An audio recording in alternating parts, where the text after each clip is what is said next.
Victor Saad is my guest today. He is an author, an educator, and just an entrepreneur at heart. He's someone who's always thinking about how to do things a little bit different than the norm. And that really started for him back in this kind of post-college undergrad moment where he could have gone on to traditional business school, but he decided to create his own custom master's program instead. And what I love about his leap year project is that it even has a title, that he put a frame around something that could have just sort of been his own personal experiment that could have had a lot less structure. And he gave it a frame and a voice, and then it became something greater. So he chose a different leap, a different small action that he could take to stretch himself every single month out of a whole year.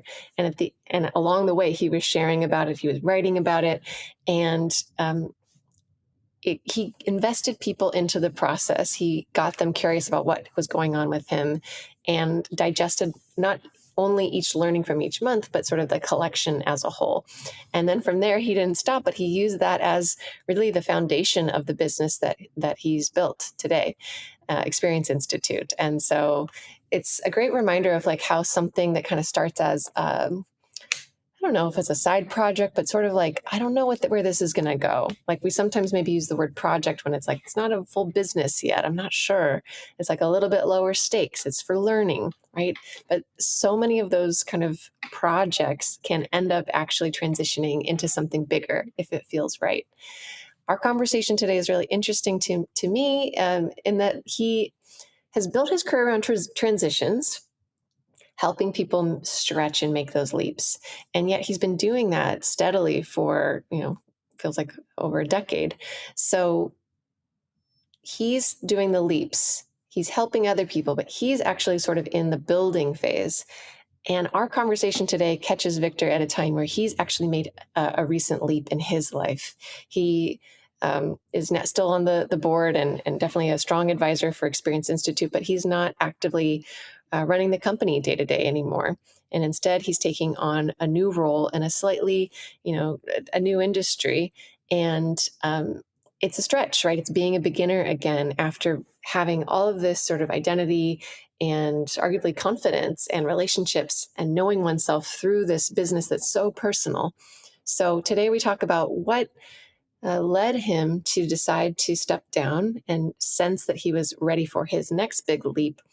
And what does that feel like in this current moment, in the sort of messy beginning as someone who's more senior in their career, but who is kind of having to be a beginner again? So putting some of what he preaches into practice. So you'll hear about that today. So I hope you stick with us and listen in.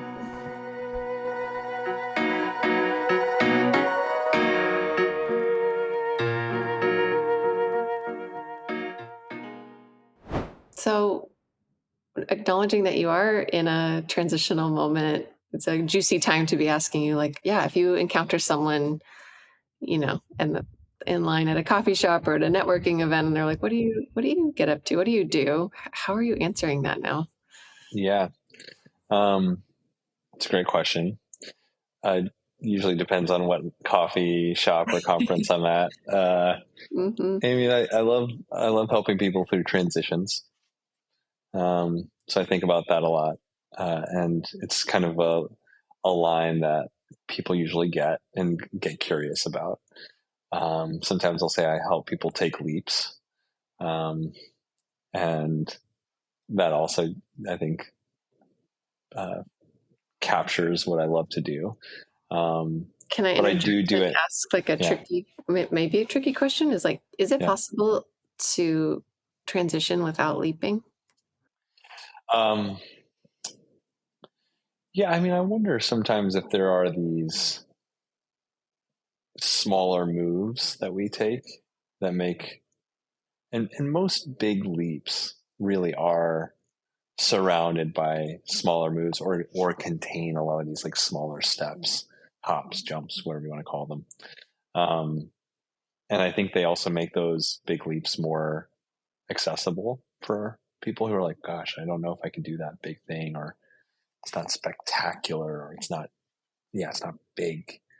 And I think there's so much of change that is actually in the small, like in the shift you make in the mornings, and how you wake up and what you do first thing, or the like challenging yourself to go to 3 conferences when you're usually more reclusive or introverted. Um, what's and that I think is what's so magical about a rich life is it's not um, comparing to what other people have considered leaps. It's actually learning to listen to when it's time for you to make the changes, and then making those moves.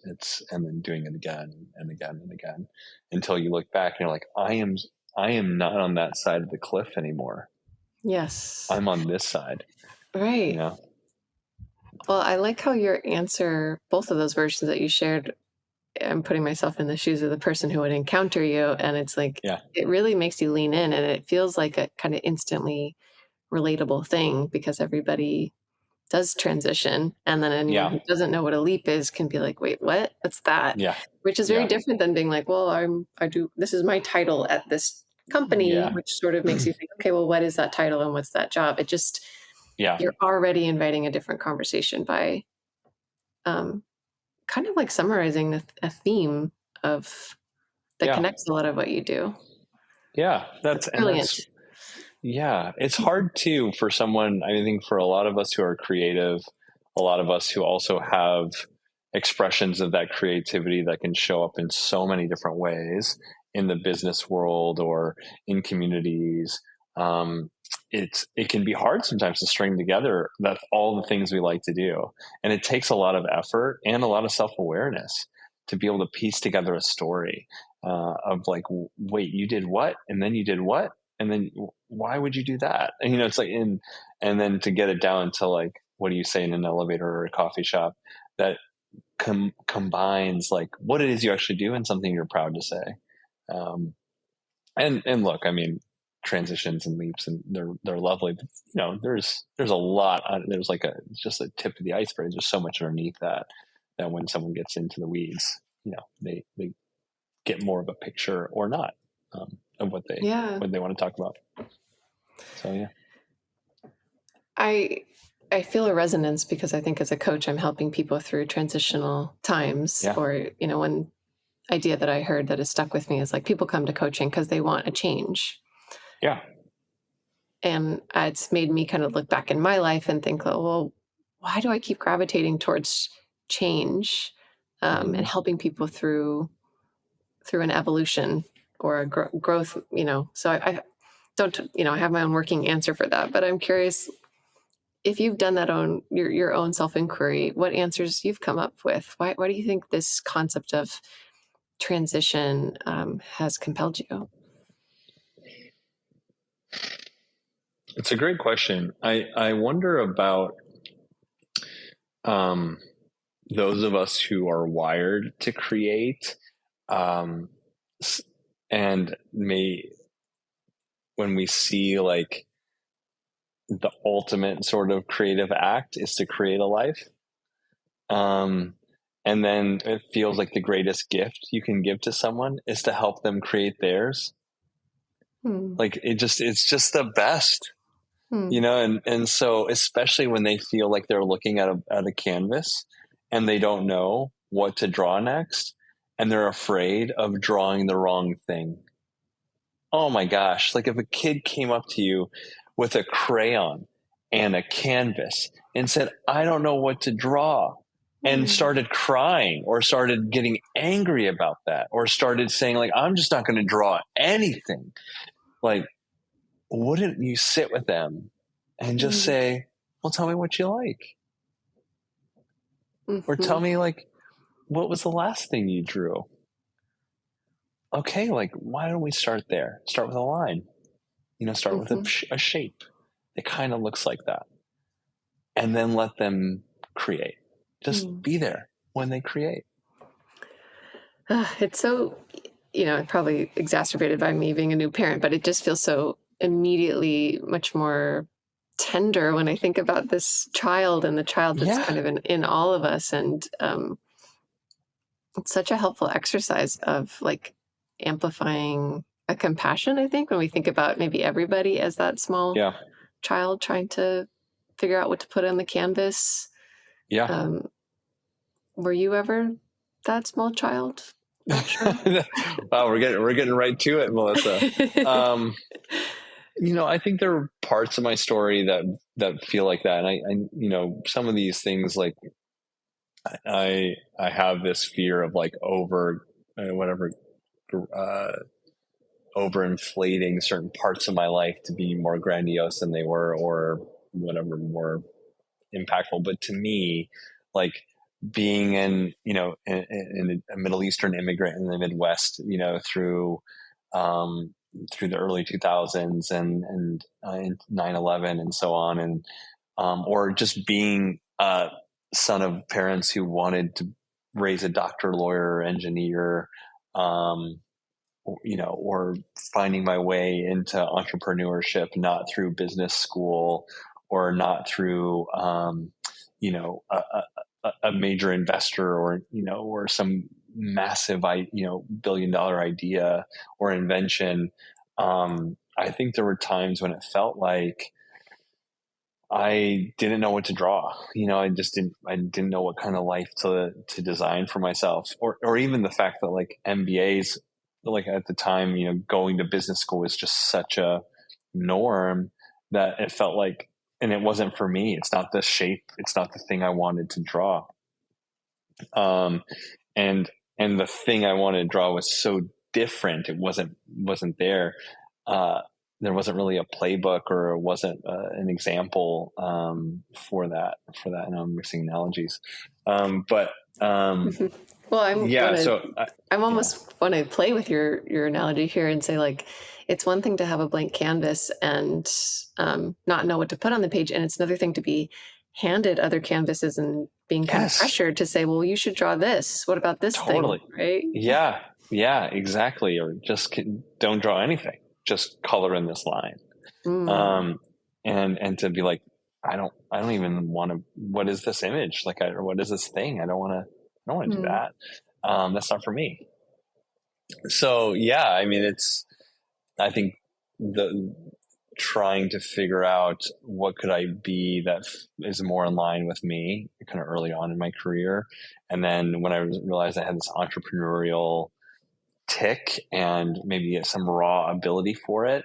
Um, like business school, no, not for me. Let me design my MBA. Let me think about it through experiences and internships, like and travel and getting inside of companies that are doing things I both enjoy doing, and I know I can contribute to their challenges on their teams with whatever skills I had at the time, like, and to do that in a way that I could package and make my own masters, like my own sort of thing. Can I I don't ask know. about Yeah. the Yeah.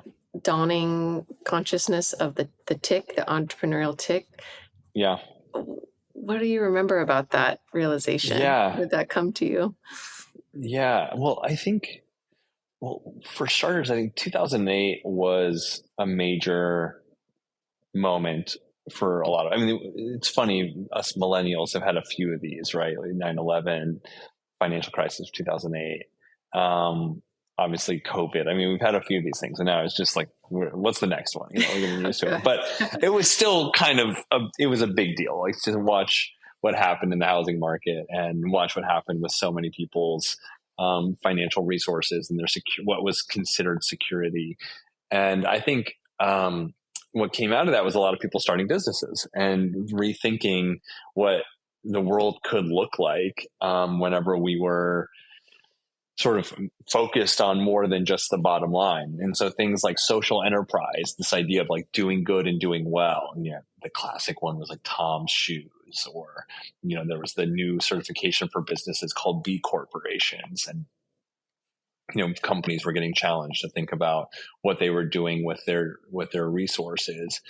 Corporate social responsibility was in the air, and so I was talking to a group of friends, and we like started talking about starting a nonprofit that worked with artists and then unused spaces in the city to do art shows for nonprofits. Like, so a portion of the money would go to the nonprofit, the artist, and then we'd use the rest to invest back into these events to highlight, both artists and nonprofit work.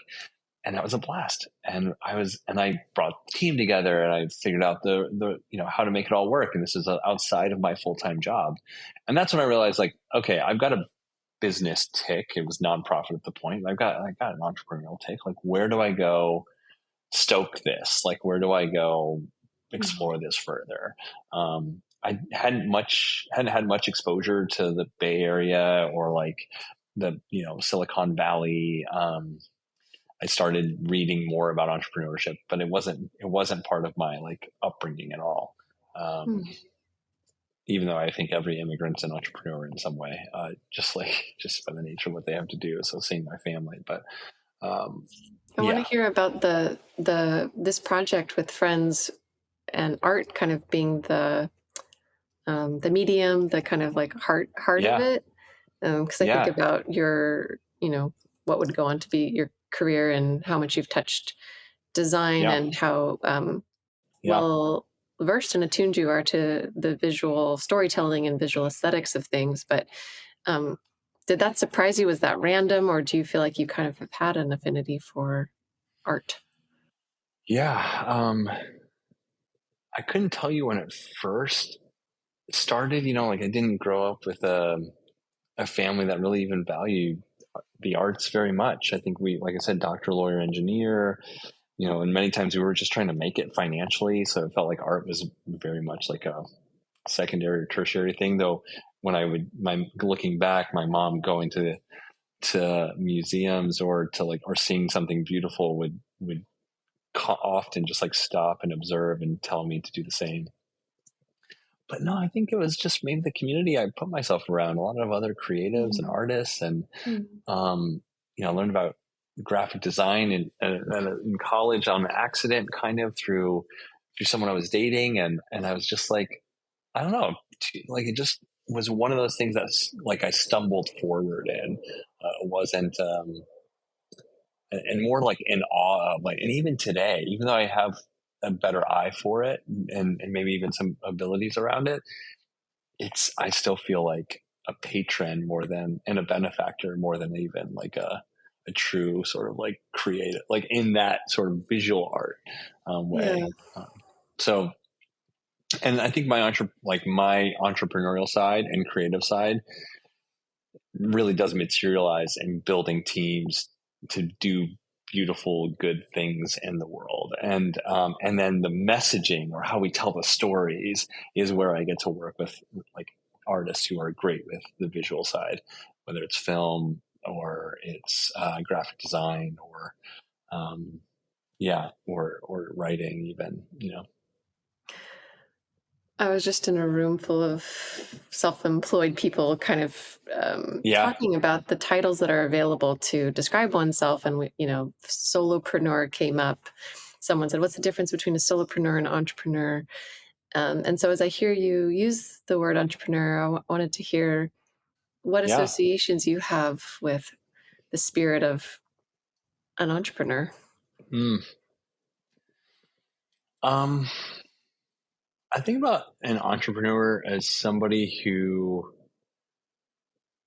sees a challenge and sees a challenge that's being had by a lot of people and wants to create some type of solution that could serve that audience and create some value, both for the creator and its customers, if you will.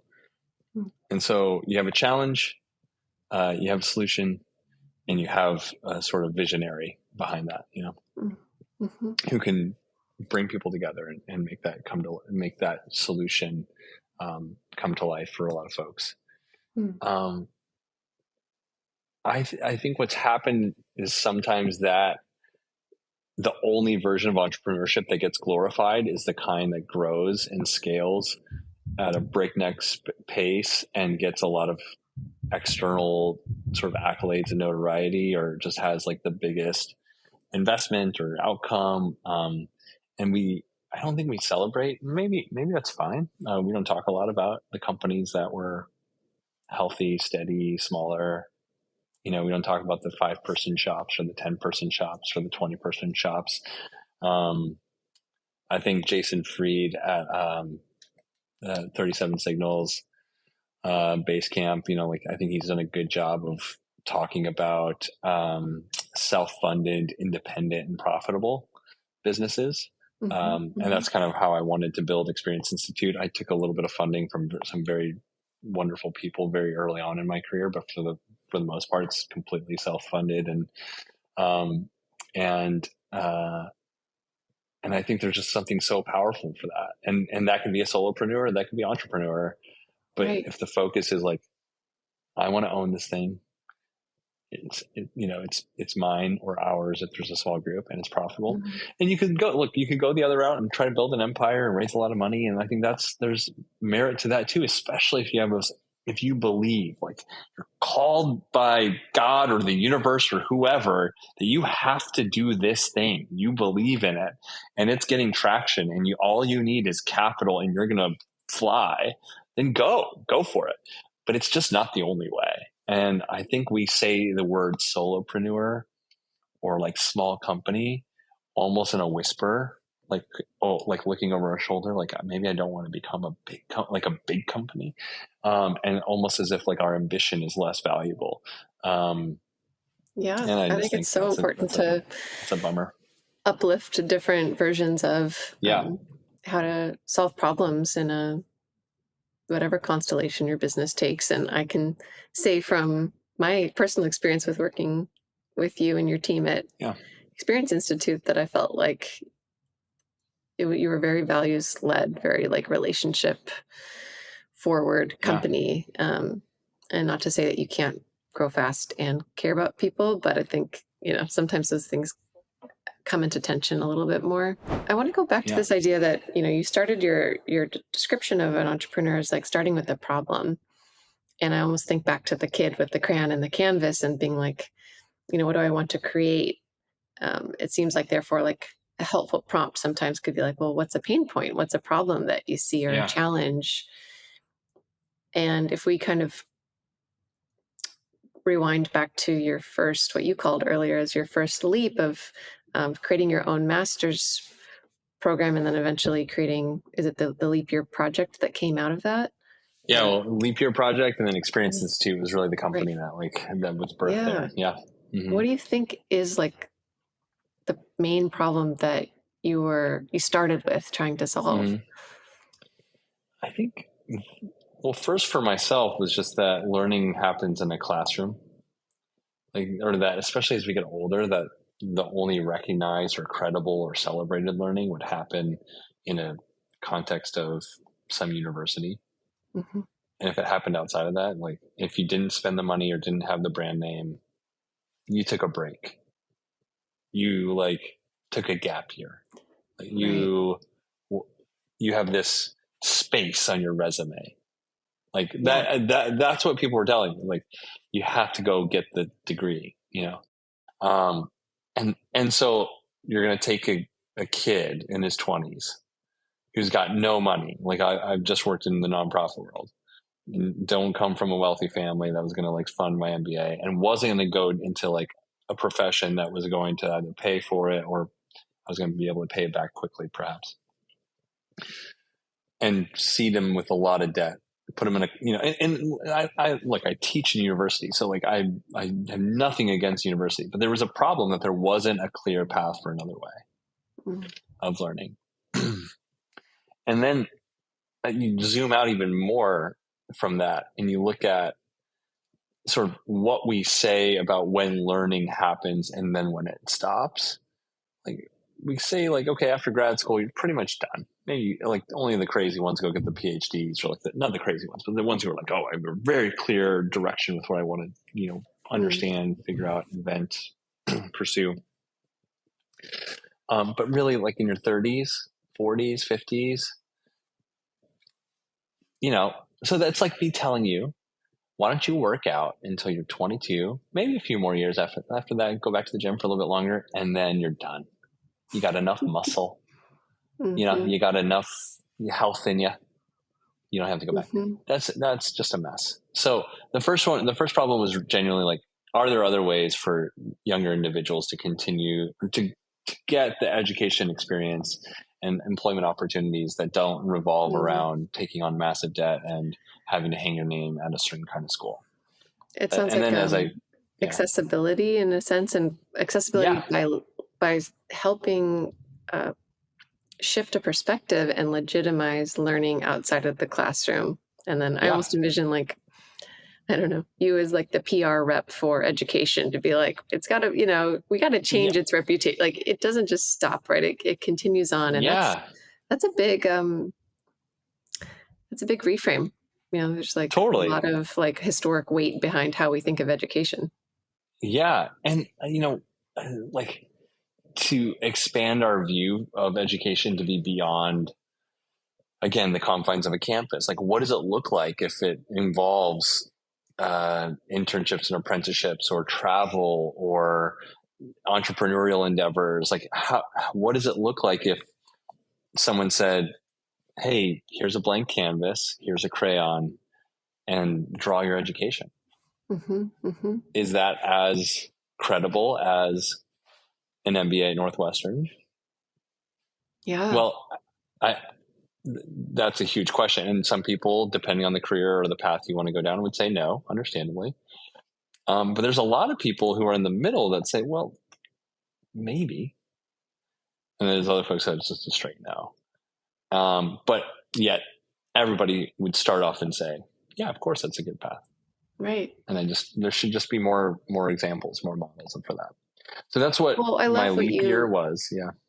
like when you set out for at the beginning of doing your leap year. Did you already have the idea that you were going to document it and really like let your own experience and story be the I don't know, the fuel for a movement for the next business? Was that already in your head? I knew I was going to capture it, but I mean, at the time I was just trying to figure out, how do I fund this? And how do I do it in a way that's not just asking for money? So I did this through like a bunch of small donations. It's $10 a month for a year. And rather than just say, hey, like, can you fund me while I travel around and try to find a bunch of internships? Like, I put a wrapper around it. Like, 12 projects, 12 months, all in 2012, gave it a title, The Leap Year.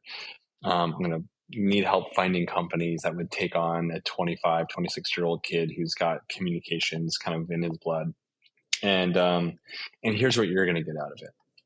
I'm going to write this behind the scenes look at what I'm doing, what I'm learning. I'm going to host these meetups in the cities that I travel to. And then it grew. Like it became, I'm also going to invite the people who participate in this who back this to Mm. take a leap as well. And I'll sort of help you tell your story and hold you accountable to a year of leaping.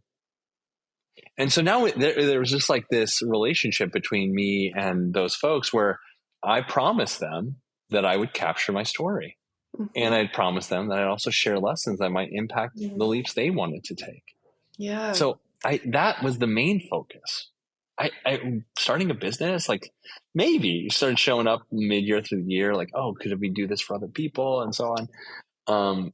But really, Yeah. I just was like, how do I design my learning experience in a way that is true to who I am, like involving community, and also recognizes or celebrates or has a sense of reciprocity with the people who are backing me.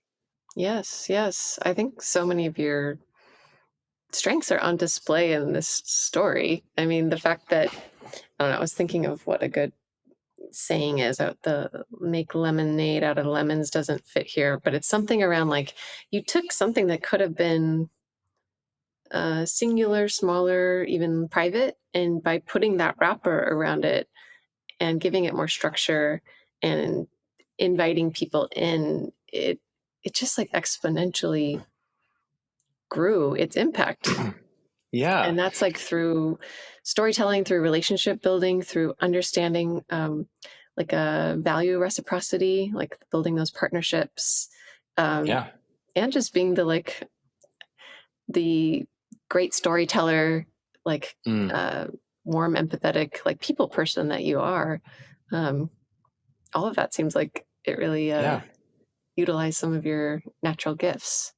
Yeah. Yeah. It was a really special experience, and it led to, it led to what I'm doing at Stanford. It led to starting a company. It led to like helping other companies and leaders think about what learning looks like. If we can't do 12 experiences in 12 months as a manager at X company, what does it look like to bring experiential learning in their spaces? And really just took me down this path of really like where we ended was like, or where we started, I mean, around transitions and leaps. Like, what does that look like from college to career, from career to next career, to from tough moment in the middle of a career to the next one, or growing as a leader inside my company? Like, where are these moments where you're going to take a leap, or transition?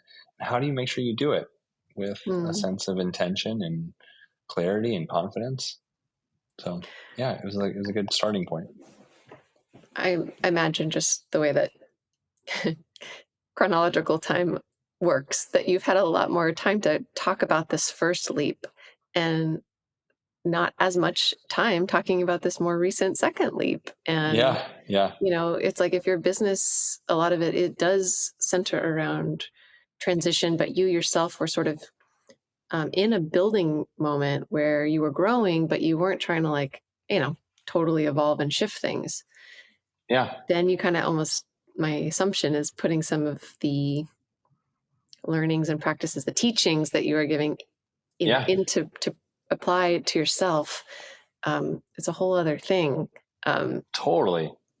Yeah, so let's start maybe with like what little spidey senses or signals were you getting that it was time totally. to make this next big second career leap? Yeah. So I, first of all, I continue to just like love the company that I built, and I am the team that's now leading it, um, and the work that we were doing together.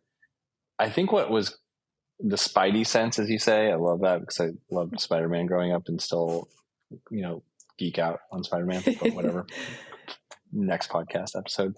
Um, I think there's a moment when you start working and the it just the grind like really picks up, right? Like like it's not what you thought it would be, because you've positioned yourself in a role or in a place where the thing that you maybe loved to do, about the job, was actually not what you were doing anymore.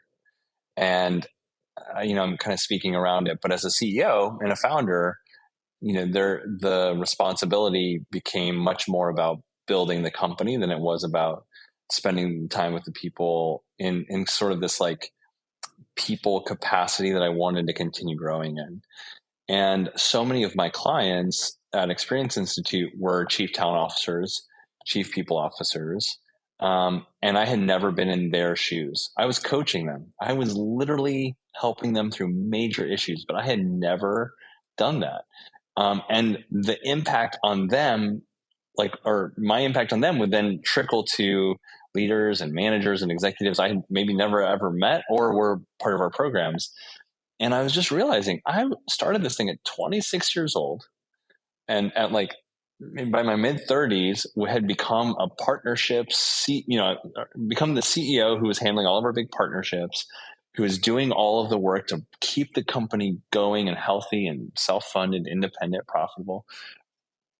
And, but I wasn't actually getting to do some of the work that I really wanted to do, like making those big decisions on culture, on team, on direction, on vision, working really closely with an executive team of a larger scale.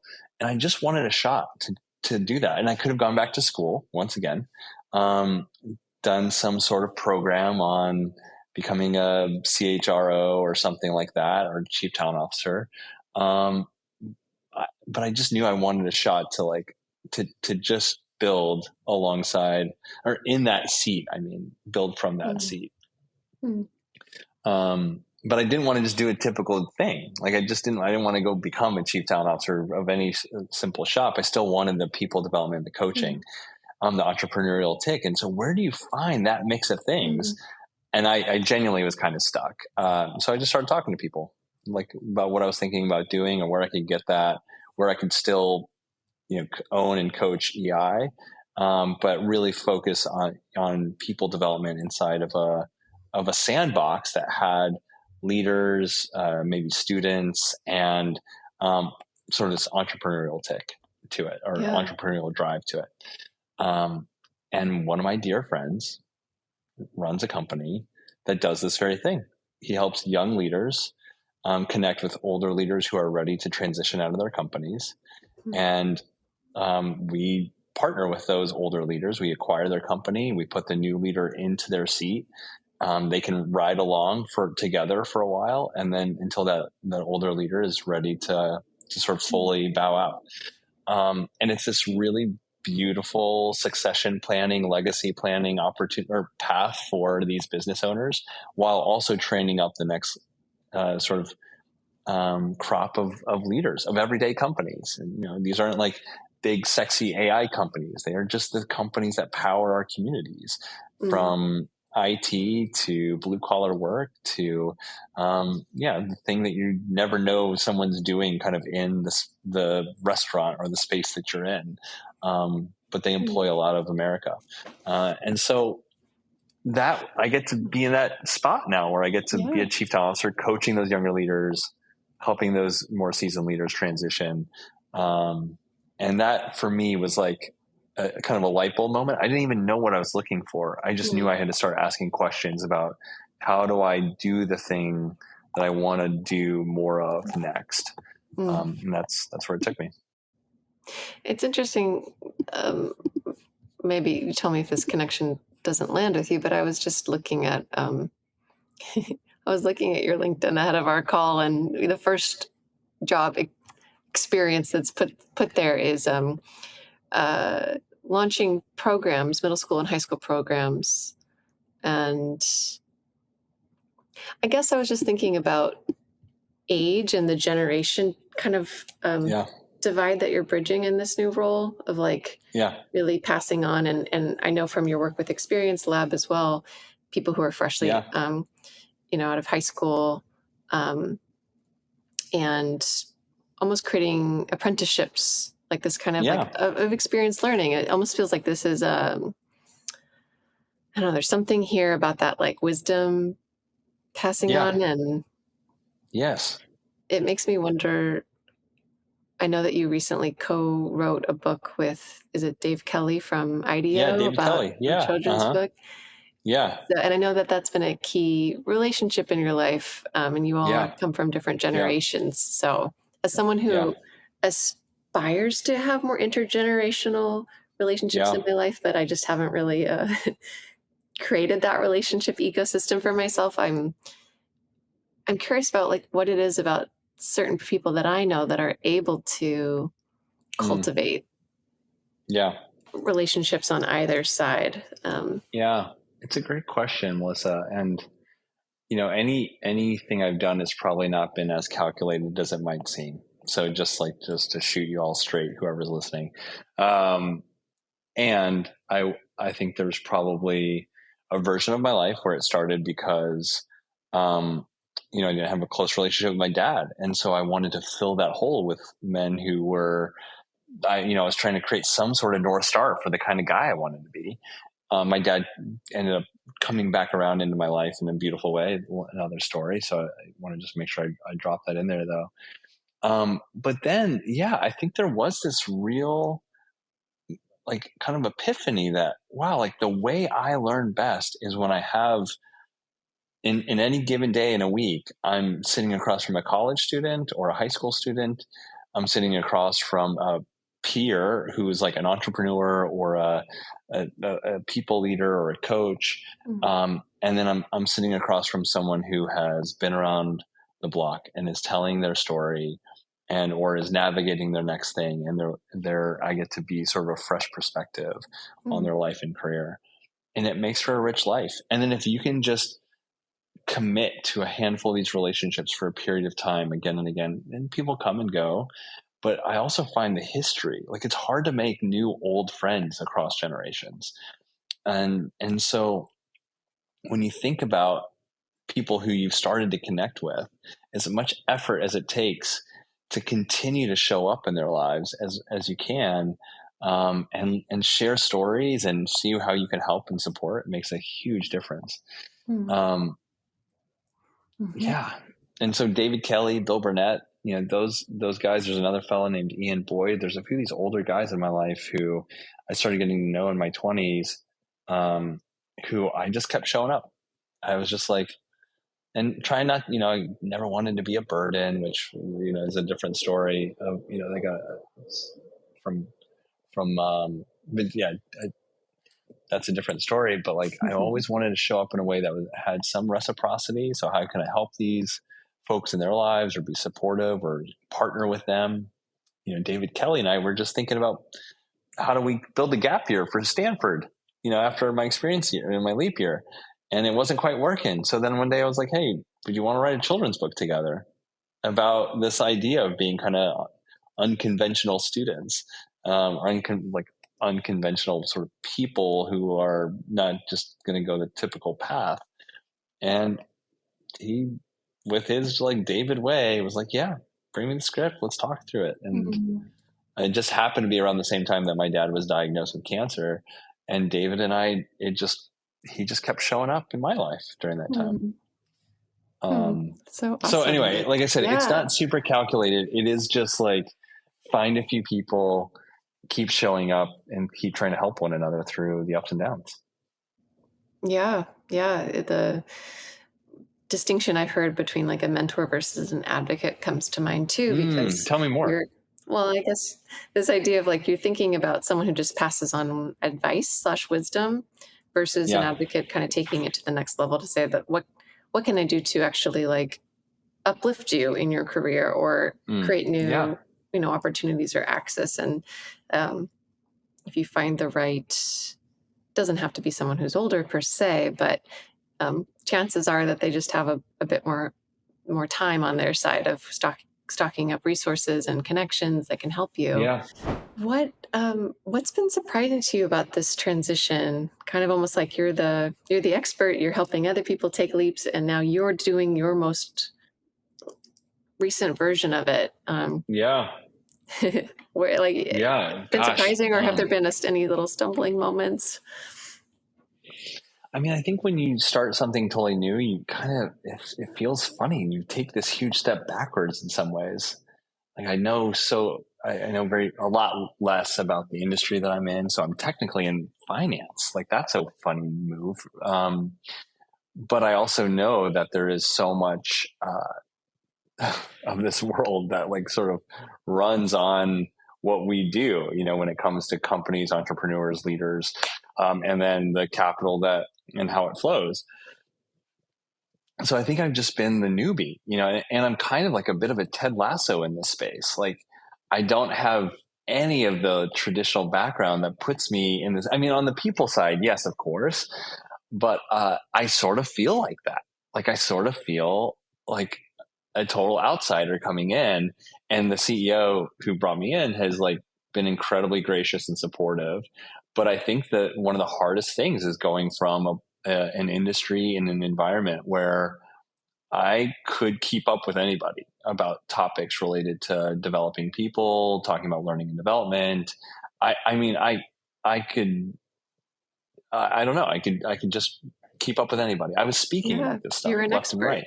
Mm-hmm. Yeah, I built that brand, and to like make not a total jump, because I'm still a people person here. I'm still on that front. I'm still coaching. I'm still developing people, helping people through transitions. But I think there is a real, when you do the second leap, there is a like you're going to you're becoming a smaller tree in a different forest. Mm-hmm. Um, I could and see why that would be more challenging because, in theory, like when we're younger, we kind of expect to feel a little yeah, out of our depths, or people have like different slash maybe sometimes less expectations of us, but it's like Yeah. you're in your new forest or landscape, and maybe Yeah. there's some pressure to know everything already somehow, or Yeah, be operating at a certain totally. Oh my speed. gosh. Mhm. Yeah, exactly. I mean, I feel like, and I, thankfully this is a great culture. This is not your typical, sort of, I don't know, cutthroat finance company by any means. It's an amazing little team. But still there is this sense, like, I mean, the bar is high. People perform at a very high level because we're a small team. And yeah, I want to perform at a certain level because of that. Mhm. I think what has been not hard, but something that I've had to remember is just to continue to stay true to who I am. So one of the things that I think about often when you're taking a leap, well, I'll say this, like, there's an image that comes to my mind of just two vertical lines drawn just like, a couple inches apart. And on the left side of the left line is kind of who you are today. And then on the right side of the right line is like who you want to be or where you want to be next. And then this creates the like environment for a discussion about what leaps you need to take. And like, how do we fill the middle? But what a lot of people think about when they leap is I need to become a completely different person or change everything. I don't. There's actually a lot about Mhm. you. I mean, me, there's a lot about you that when you take this, you should bring it with you. There's Mhm. just, and what I feel like can be a real disservice is when we let some of the truest parts of ourselves change. And so I've worked really hard to make sure that I bring like the sense of care or joy or integrity. Not that those things aren't here, but they can sometimes go by the wayside if you try to prove yourself or change yourself for whatever new environment. Um, Mhm. so I Mhm. think that's really important, is to decide what you're not going to change from the left side of the line as you go over to, just it's almost as important as the leap itself.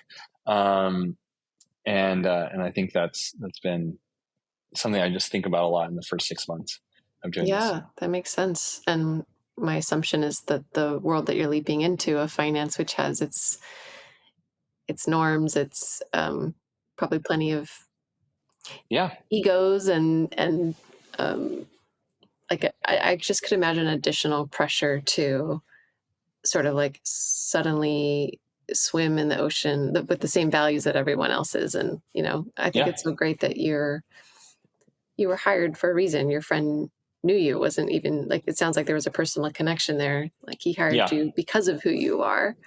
Yeah. Um, That's right. that Yeah. Yeah. Yeah, but that takes sort of an attunement to oneself to even be able to discern, like, well, what is the core of me that's real, that's the thing to stay Yeah. true to.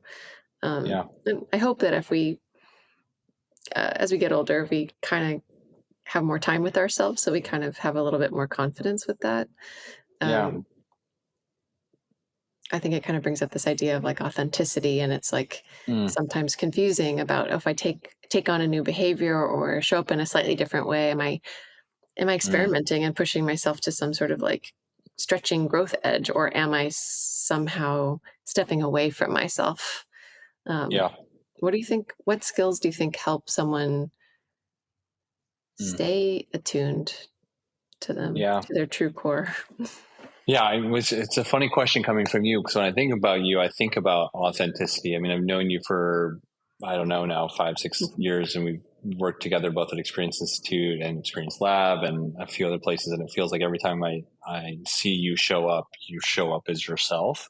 Um, so I think I would ask the same question to you. Like before I even, yeah, my like quick, um, maybe two things might be what your practice is for reflection, like just to, your writing practice or journaling or capturing kind of how you're growing, and if when and where do you check in, and then who helps you, who reminds you kind of who you said you are and say you are, Mm. and keep those Mhm. people close. So those are the two that come to mind.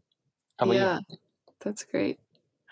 Oh, you're not allowed to ask my own questions back at Okay. me. No, I think that's great. I noticed that on your website, you write the first landing page is these annual letters that you Hmm. a ritual, a practice of reflecting on Yeah. your learnings from the past year and sharing that with others. Um, I think that really resonates with me of this desire to to do independent reflection, but that sharing, um, leaning, just like always wanting to add value or use it as a point of connection for people. Um, Yeah. Yeah. yeah, I Yeah. think other people can help for sure. And um, I think something I'm not always great at, but like a body attunement too, like an embodied sense of like, Mm, oh, I just said that thing in that meeting and it made me feel weird. Like, or why do hmm. I feel super anxious around this particular person? My body's giving me some kind of feedback. It doesn't always mean it's bad, but let's Hmm. like tune into how kind of like at ease I feel in my Hmm. embodied self comes to Yeah. mind. Yeah. Yeah. That's a great call out. I think Mm.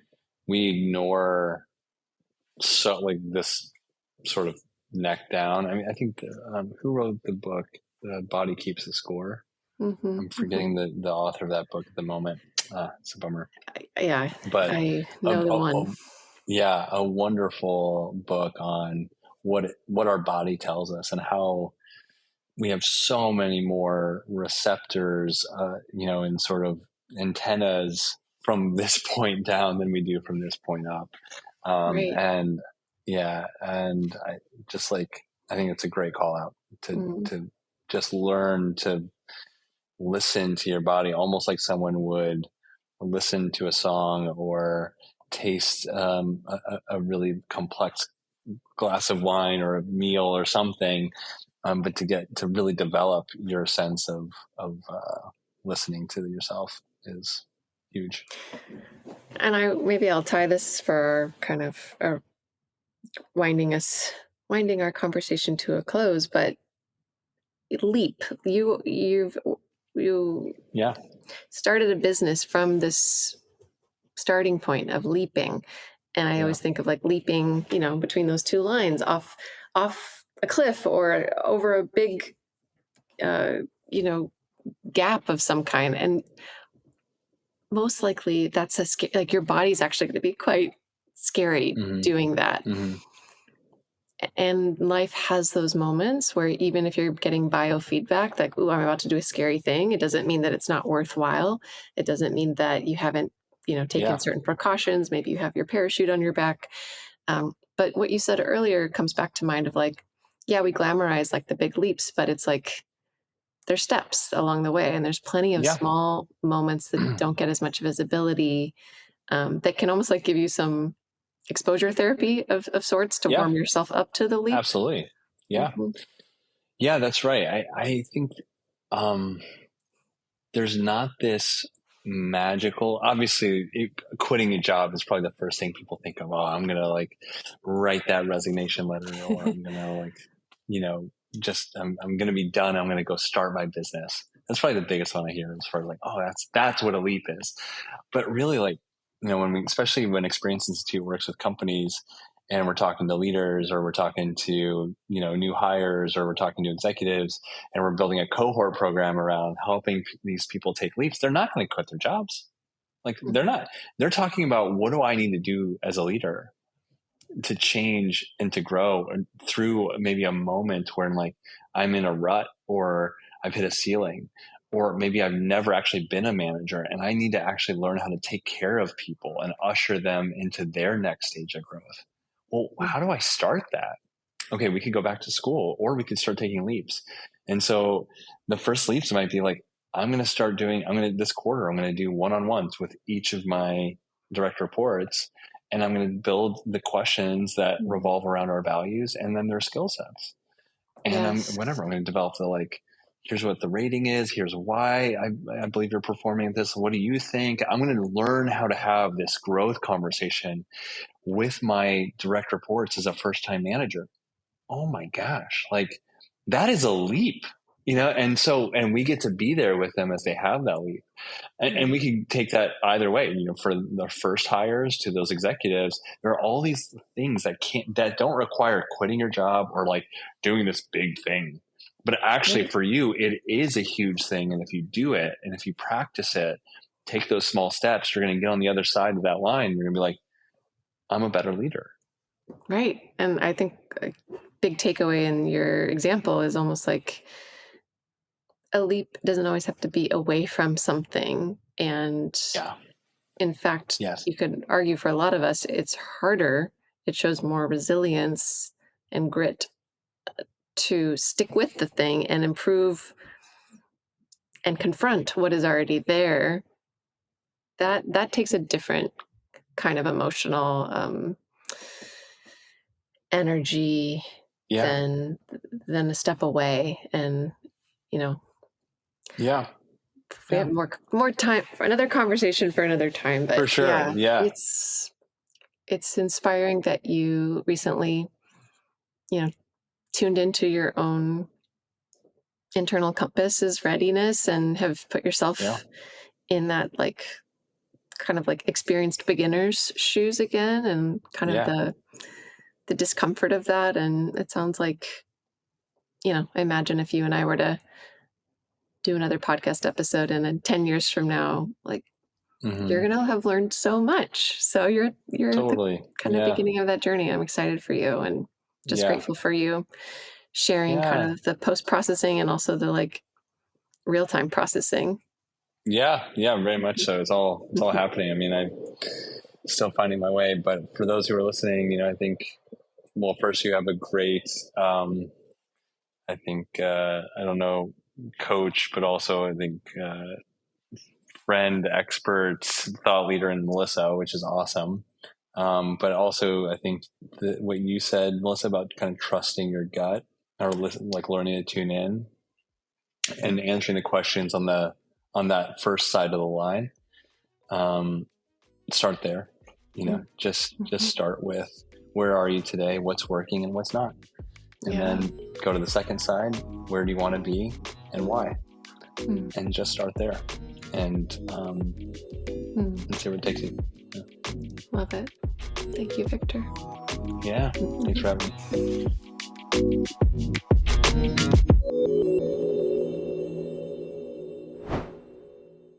So I want to talk about leaps and this concept of like a healthy stretch. And really this, what Victor excels at is taking something and kind of breaking it down and making it like just big enough. And I think one of the biggest blockers, most common things I see with my clients that really trip them up is having this like big vision or big kind of meaty goal and like being so compelled but also overwhelmed by it at the same time. And like I think a very classic and cliche metaphor comes into play here, which is the mountain, right?